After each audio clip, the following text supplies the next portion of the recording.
So what do we do in a case where we want the area in between two z-scores and they're not symmetric? In other words, it's not the negative version and the positive version of the same number here.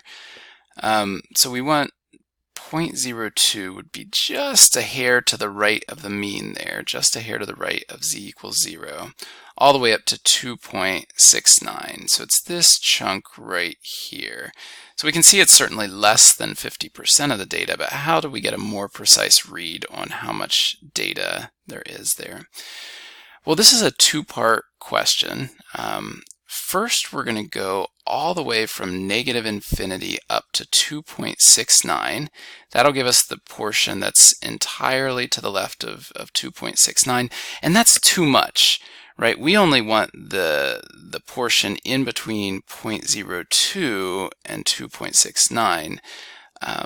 But what we can do then, once we get the area to the left of 2.69, then we could get the area to the left of 0.02 and subtract that out from our original answer. And that would leave us with only the portion that we really want.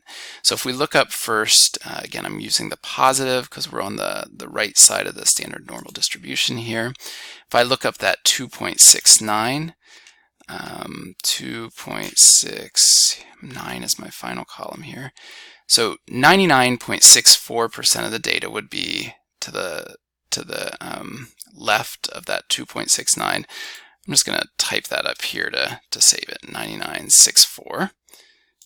Okay, and then I'm going to pull the area, the portion to the left of 0.02. So I'm 0.02 is going to be 0.5080.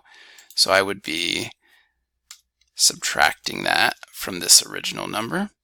So again, I'm getting the portion to the left of 2.69 minus this portion that I don't want to include, everything I don't want to include, which is 0.5080. Yeah. And if I type that into a calculator, I should get 0.4884. And again, that'll be the portion of the standard normal in between that 0.02 z-score and that 2.69.